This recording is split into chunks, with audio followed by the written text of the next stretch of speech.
और इस बीच एक और बड़ी खबर आपको बताएंगे बेंगलुरु से, जहां पर आरएसएस की बैठक का दूसरा दिन है। आरएसएस प्रमुख मोहन भागवत बैठक में शामिल, बीजेपी अध्यक्ष जेपी नड्डा भी शामिल होंगे।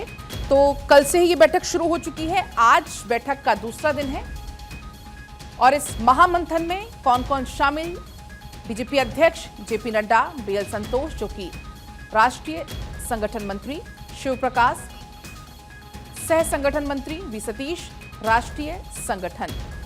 तो आज इस बैठक का है दूसरा दिन और आज भी कई सारे मुद्दों पर बातचीत होनी है। कल से ये बैठक शुरू हो चुकी है, जिसमें 1482 प्रतिनिधि हिस्सा ले रहे हैं। बैठक में शताब्दी वर्ष की तैयारी और संगठन विस्तार पर भी कल विस्तार से चर्चा हुई। अब आज भी कई सारे मुद्दे हैं जिस पर चर्चा बाकी है। जब बैठक की कल शुरुआत हुई उस दौरान कई सारे अहम मुद्दे जिन पर बातचीत हुई, खासतौर पर संघ की गतिविधियों में बढ़ोतरी को लेकर भी यहां पर एक बाकायदा पूरा रोड मैप तैयार किया जा रहा है, क्योंकि बैठक में संघ के पिछले सालों के कार्यों की समीक्षा की जा रही है। आगामी सालों के लिए बाकायदा एक पूरा रोड मैप तैयार किया जा रहा है। खासतौर पर संगठन के शताब्दी वर्ष के उपलक्ष्य में प्रचार प्रसार पर भी खासतौर पर जोर दिया जा रहा है। आपको बता दें कि वर्तमान में संघ के 73,646 जगह पर दैनिक गतिविधियां संचालित है, जिसमें से 51,710 जगह पर दैनिक शाखाएं और 22,000 जगह पर साप्ताहिक गतिविधियां हैं। इसी बीच हमारे साथ डिंपल शर्मा जुड़ चुकी हैं बेंगलुरु से ही ज्यादा जानकारी लेकर। डिंपल, जिस तरीके से हमने देखा कल ये बैठक हुई, कल सारे अहम मुद्दों पर बातचीत हुई, चर्चा हुई। अब आज दूसरा दिन है, आज बैठक के अहम मुद्दे कौन कौन से होने वाले हैं?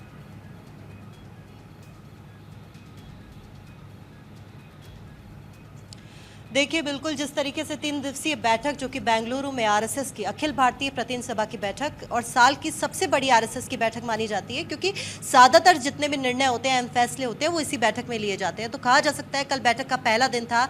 और जैसा कि कल प्रेस वार्ता भी की थी आरएसएस ने, तो उसमें जो संघ के सह सरकार्यवाह हैं मुकुंद कुमार, उन्होंने जानकारी भी दी थी कि किस तरीके से देश के जो वर्तमान हालात हैं, चाहे मणिपुर की हिंसा हो, चाहे बांग्लादेश के हालात हो, उस पर भी चर्चा की जाएगी कि आखिर उनको स्थितियों को बेहतर करने के लिए क्या क्या कार्य किए जा सकते हैं। साथ ही साथ वार्षिक रिपोर्ट इसमें प्रस्तुत की जाती है, क्योंकि पिछले साल अगर मार्च में, हर साल मार्च में बैठक आयोजित होती है, और वार्षिक रिपोर्ट पिछले 1 साल में क्या रिपोर्ट रही है, पिछले 1 साल में संघ ने कैसा कार्य किया है और कहां तक संघ पहुंचा है, प्रोग्रेस क्या रही है संघ की, कितनी शाखाएं बढ़ी हैं, किस स्तर तक संघ पहुंचा है, कहां तक संघ ने टच किया है लोगों को, उस पर भी कार्य किया जाता है। युवाओं को ज्यादा से ज्यादा जोड़ने का प्रयास, महिलाओं को सबसे ज्यादा जोड़ने का प्रयास।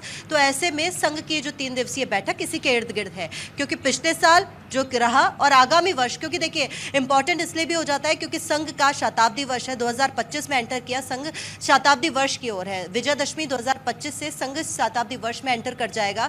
तो कहा जा सकता है शताब्दी वर्ष के लिए तैयारी संघ की क्या है, क्योंकि संघ हमेशा से ही दूरदर्शिता रखता है। ऐसा नहीं है कि 5 दिन के लिए तैयारी की जाए और संघ सिर्फ उन्हीं 5 दिन पर फोकस करे। संघ आने वाले 1 साल की तैयारी पूरी करता है, चाहे वो संघ प्रमुख मोहन भागवत के दौरे हो, चाहे जितने भी प्रवास हो। और क्योंकि इसमें संघ प्रमुख मोहन भागवत सहित सरकार्यवाह दत्तात्रेय होसबोले समेत जितने भी पदाधिकारी है संघ के, वो इसमें शामिल होते हैं। तो कहा जा सकता है कि जितने भी बड़े फैसले लिए जाते हैं वो इसी बैठक में लिए जाते हैं, क्योंकि देश के मुद्दों पर तो चर्चा होगी ही होगी। और राजनीतिक दृष्टि से बात की जाए, क्योंकि देखिए 3 दिवसीय बैठक है, 3 दिन तक ये बैठक चलेगी। कल भी जानकारी दी जाएगी कि कल क्या नया प्रस्ताव पारित होता है, क्योंकि जब भी ये बैठक होती है किसी नई चीज के साथ संघ यहाँ पर आता है। तो कहा जा सकता है, और इसके तुरंत बाद जब प्रधानमंत्री नरेंद्र मोदी नागपुर का भी दौरा कर रहे हैं, नागपुर स्थित आरएसएस के मुख्यालय भी जाएंगे, तो ऐसे में दोनों की मुलाकात होगी। अयोध्या के बाद संघ प्रमुख मोहन भागवत और प्रधानमंत्री नरेंद्र मोदी एक साथ एक मंच पे दिखाई देंगे। तो हिंदू नववर्ष की शुरुआत होगी, और जहां चर्चाएं ये है कि भारतीय जनता पार्टी के नए राष्ट्रीय अध्यक्ष के तौर पर कौन सा नाम है जो सामने आएगा। तो ऐसे में क्योंकि 6 अप्रैल को भाजपा का जो स्थापना दिवस है, तो उस पर ये नए नाम का ऐलान भी संभव है। और उससे ठीक पहले संघ की अखिल भारतीय प्रतिनिधि सभा की बैठक महत्वपूर्ण भी हो जाती है, क्योंकि जब भी भाजपा में किसी उच्च पद पर आसीन कोई व्यक्ति होता है, क्योंकि हाल ही में जो प्रधानमंत्री नरेंद्र मोदी का भी जो पॉडकास्ट था, उसमें उन्होंने संघ से अपना जुड़ाव भी बताया था कि किस तरीके से संघ से उनका जुड़ाव रहा है गहरा। तो ऐसे में जब भी आपने देखा होगा भारतीय जनता पार्टी में जितने भी दिग्गज नेता है, उनका संघ से, संघ पृष्ठभूमि से है, संघ से गहरा नाता रहा है। तो कहा जा सकता है कि नए नाम का ऐलान भी जब होगा, तो आप देखिएगा संघ पृष्ठभूमि से भी होंगे और साथ ही साथ अनुभव भी जो संघ से है वो बहुत ज्यादा गहरा दिखाई देगा। क्योंकि जब भी संघ के डिसीजन में, या ये कह सकते हैं बीजेपी के डिसीजन में, जब चीजें चाहे वो कहीं के मुख्यमंत्री की बात हो, राजस्थान की, गुजरात की या किसी और फैसले की बात हो, तो कहा जाता है कि पहले ही प्री अज्यूम कर लिया जाता है। मीडिया में तरह तरह के 100 नाम चल रहे हैं, एक हफ्ते आज 4 नाम चलते हैं, अगले हफ्ते और 4 नाम निकलकर सामने आते हैं, लेकिन प्री अज्यूम नहीं किया जा सकता। और आने वाले समय में जो नाम निकलकर सामने आएगा, और मानिएगा जो नाम चल रहे हैं अभी तक सुर्खियों में, उनसे इतर ही कोई नाम सामने आएगा, क्योंकि संघ हमेशा से ही प्री अज्यूम डिसीजन पर बिलीव नहीं करता है। और पहले से जो नाम चल रहे हैं उनके अलग ही कोई व्यक्ति सामने आ सकता है, और कहा यह भी जा रहा है कि दक्षिण क्षेत्र से भी कोई व्यक्ति हो सकता है।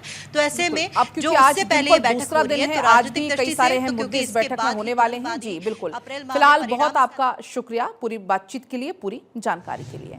इस बीच हमारे साथ गौरव भी जुड़ चुके हैं ज्यादा जानकारी लेकर। गौरव, ये तो बात रही कि अब आने वाले ये 2 दिन अब क्या होने वाला है, लेकिन अगर हम जल्दी से अपडेट लेना चाहें कि कल का दिन चूंकि पूरा बीत चुका है, तो बैठक में अब तक क्या क्या हुआ? देखिए, अगर इस पूरे बैठक की बात करें तो महत्वपूर्ण बैठक है, और इस बैठक में सबसे बड़ी बात जो कल निकल करके आई है, आप देखिए कि 2 महत्वपूर्ण मुद्दे थे। एक, हमने देखा कि बांग्लादेश के अंदर जो आज मौजूदा स्थिति बनी हुई है उस पर कल संघ ने भी अपनी चिंता जाहिर की है, और संघ ने कहा है कि बांग्लादेश को लेकर के भी, खास करके जो वहां पे हिंदुओं के हालात हैं, हिंदुओं के धार्मिक स्थलों पर जो बीते दिनों कुछ हमले हुए हैं, कैसे वहां की स्थिति को सुधारा जाए, इस पर भी विचार विमर्श किया गया।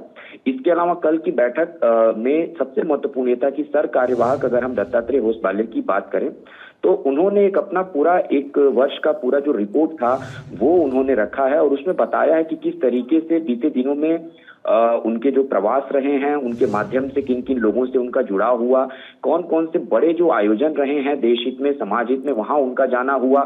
इसके अलावा संघ ने कल अपनी शाखा से जुड़ी महत्वपूर्ण जो जानकारियां हैं वो रखी हैं। अगर हम संघ की गतिविधियों की बात करें इस समय, तो 73,000 से ज्यादा स्थान ऐसे हैं जिसमें संघ की जो शाखाएं हैं वो नियमित रूप से चल रही हैं। उसमें से भी अगर हम बात करें तो तकरीबन जो जानकारी मिली, 51,000 स्थानों पर प्रतिदिन संघ की शाखाएं लग रही हैं, यानी कि शाखा विस्तार जो है वो साल दर साल काफी हद तक जो है वो बढ़ रहा है। इसके अलावा 10,000 नई जो शाखाओं की बात करें तो इसमें जो शाखाओं में वृद्धि हुई है, इसको भी संघ ने अपने तरफ से कल रखा है। कुल कहें तो अगर हम शाखाओं की बात करें तो ये शाखाओं की कुल संख्या तकरीबन 1.25 लाख के आसपास पूरे देश भर में संचालित हो रही है। तो ऐसे में ये दर्शाता है कि संघ के प्रति लोगों का जुड़ाव जो है वो किस तरीके से बना है। दूसरी सबसे बड़ी बात है कि जब इस बैठक की शुरुआत हुई तो आप देखिए कि पूर्व प्रधानमंत्री मनमोहन सिंह को भी श्रद्धांजलि दी गई, और उसके बाद से इस बैठक की जब शुरुआत हुई तो उसमें खास करके अगर हम देखें बीते दिनों कुछ भाषाई विवाद को लेकर के भी खबरें आई थी।